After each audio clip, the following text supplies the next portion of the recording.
बिल्कुल सही बात है। और एक ऐसा एग्जांपल मुझे भी याद आ रहा है कि जब आपको याद होगा, आप लोगों को नेस्ले के साथ कांड हुआ था, मैगी वाला, कि बाराबंकी किसी फूड इंस्पेक्टर ने पकड़ लिया कि इसमें बहुत लेड है, बिल्कुल। और स्टॉक की धुलाई हो गई एकदम, वो बेचारा आधा हो गया, 54-55 तक आ गया था, और सबको लग रहा था कि अरे अब तो पता नहीं क्या हो जाएगा ये।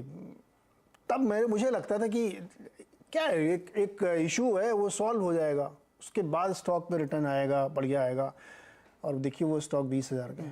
तो ऐसी बहुत सारी चीज़ें जो जो बिल्कुल मैं इससे सहमत हूँ राहुल जी से, कि एक डीप रिसर्च आपको सिक्लिकल नॉलेज देती है कि कैसे साइकिल्स बनते हैं बिजनेसेस के, और वहीं पे आपको कॉमन सेंस से लगता है कि यार क्या बकवास वाली बात पे पूरे स्टॉक की धुलाई कर डाली, ऐसा थोड़ी कि उस लेट की वजह से कंपनी बंद हो जाएगी। तो ये चीज़ें हमेशा ध्यान रखनी चाहिए। लेकिन प्रकाश सर देखिए, ये सब कहानियाँ हैं, है ना। बजाज फाइनेंस 7 रुपए का था, वो 1000 गुना चल गया, ये सब हम लोग बाद में सुनते जब हो जाती है।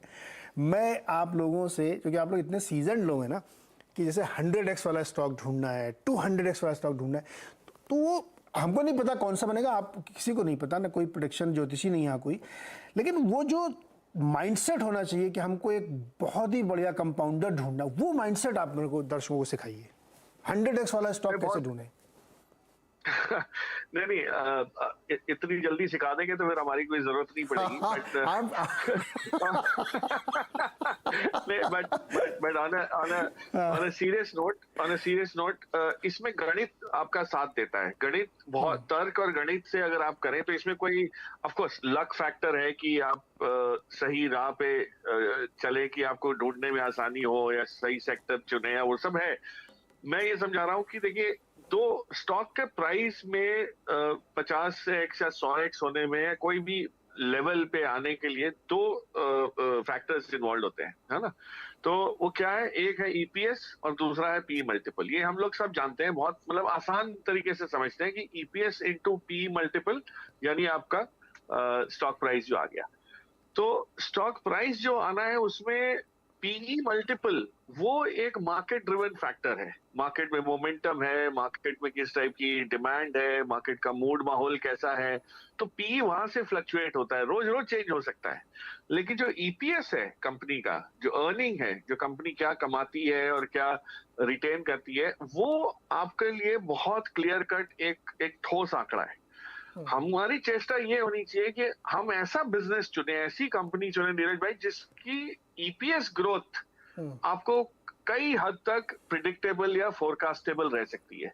अब वो कैसे होती है, उसके लिए आपको उस इंडस्ट्री को समझना है, उसमें से इस कंपनी का कितना श्रेय है, कितना मार्केट शेयर है, वो समझना है। और वो इंडस्ट्री की ग्रोथ को जब आप एक्स्ट्रापोलेट करते हैं और इस कंपनी के मार्केट शेयर को विद इन दैट इंडस्ट्री करते हैं, तो आपको रेवेन्यू और फिर उसके बाद खर्चे और उसके बाद मार्जिन, ये सब करते करते एक ईपीएस का अंदाजा लगना शुरू हो जाता है। तो ज्यादातर मेहनत जो हम लोग की होती है वो इस टाइप की होती है कि इस कंपनी की अर्निंग्स ग्रोथ अगले 5 साल में कैसी है, अगले 10 साल में कैसी है, विजिबिलिटी है कि नहीं, कितनी एक्यूरेसी से हो सकती है। जैसे अगर मेरे को लगता है कि 100 रुपए बढ़ जाएगी ये 5 साल में, अर्निंग आज 10 है, ये 100 हो जाएगी, 10 गुनी हो जाएगी, तो उसमें एक प्रोबेबिलिस्टिक मॉडल आता है कि नहीं, मुझे लगता है ये 50-50 है, तो उसको 50 रुपए गिनी जाएगी।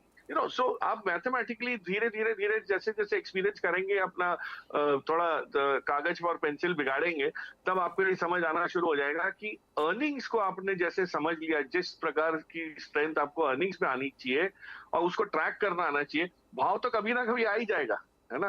तो हम लोग एक्चुअली भाव देखते ही नहीं है। मतलब मैं तो लॉन्ग टर्म इन्वेस्टमेंट के तौर से अगर कुछ चीज लेता हूं तो सबसे पहली नजर रहती है क्वार्टरली अर्निंग्स पे। और ये आजकल अर्निंग सीजन जैसे चल रहा है, तो रोज इतनी कंपनियों के अर्निंग्स वो डिक्लेयर हो रही है, क्वार्टरली अर्निंग्स डिक्लेयर हो रही है, तो उस पर नजर रखनी है कि भाई आपने जो कंपनी चुनी है उसमें जो आपकी जो अपेक्षा थी कि इस टाइप का ग्रोथ का अनुमान लगाया था, वो आंकलन किया था, वो हो रहा है कि नहीं। अगर वो हो रहा है, क्वार्टर ऑन क्वार्टर बने रहिए। जैसे राहुल द्रविड़ का जिक्र इन्होंने किया, भाई राहुल द्रविड़ की क्या थी कि उनको बोला जाता था द वॉल। तो हम तो अर्निंग्स वाली कंपनी ढूंढ रहे हैं जो डगमगाए नहीं, जो सीजनैलिटी में फंस ना जाए, जो मार्केट कंपटीशन में दब ना जाए। तो वो कैसे मुश्किलों का सामना करके अर्निंग्स अपनी कायम रखती है, कहीं ना कहीं 2 साल 3 साल 4 साल बाद मार्केट उसको रिकग्नाइज करेगा। तो अगर आप भाव ना देखें शेयर का, लेकिन कंपनी की अर्निंग्स के फोकस रखें, और उसके लिए 3 महीने की वेट भी नहीं करनी होती। आपको करना क्या है, चैनल चेक करना है, आपको उसके प्रोडक्ट्स आजमाने हैं, जब भी आप दूर जाएं कहीं घूमने फिरने जाएं तो उसके प्रोडक्ट्स अगर अवेलेबल हैं तो आप वो उनको टटोल के देखिए कैसा माहौल है, डीलर से बात करिए, दुकानदार से बात करिए, दूसरे खरीदारों से बात करिए। सो ये सब चीजें करने से आपको जो समझ अर्निंग की आएगी ना, तो मार्केट का हमारे कहावत है कि markets are slave to earnings. So गुलामी तो अर्निंग्स की ही है। पी मल्टीपल तो मार्केट बाद में देता है और वो तो माहौल से आती है चीज, तो उसके ऊपर हमारा कोई काबू है नहीं। कंपनी का काबू अर्निंग्स पे है और हमारा काबू कंपनीज की अर्निंग्स को ट्रैक करने पे। सिर्फ ये चीज समझनी है तो आपका रडार पे जो चीजें हैं वो शिफ्ट हो जाती है। पी मल्टीपल तो हम लोग गिनते ही नहीं है। आज 17 का पी, अब आईटी कंपनीज 6 महीने पहले, नीरज भाई आपको पता होगा, 30-35 के पी पे चल रही थी, आज 16 पे हो गई है। और बेचारी की कंपनी की अर्निंग्स खराब नहीं हुई है, कंपनी की अर्निंग्स तो अभी भी ग्रो हो रही है। मार कहां पड़ गया है कि भाई अब मार्केट देना नहीं चाहता पी मल्टीपल। तो जो फैंसी है वो उतार चढ़ाव हो सकता है। Earnings growth is a very solid thing, और उसके लिए जितनी आप समझ बढ़ा सकें, जितने, और इस वजह से एक सुराग में दे दूं, शुरुआत कीजिए उस सेक्टर से जिसमें आपको सबसे ज्यादा समझ है। चाहे आप उसमें नौकरी करते हो या आप उसमें कोई व्यवसायी तौर पे कुछ काम करते हो, जिस सेक्टर में आपको समझ है उसी सेक्टर की कंपनी को चुनिए, उसमें से ढूंढिए कि अर्निंग्स किसकी आपको समझ आती है और बस उसी के साथ लगे। जी, एक तो ये सर्वज्ञ बनने की, सर्वज्ञानी बनने की कोशिश नहीं करनी चाहिए, है ना? नहीं, बिल्कुल। सब कुछ क्यों पढ़ना भाई? बिल्कुल। आपको एक सेक्टर अच्छा लगता है, एक थीम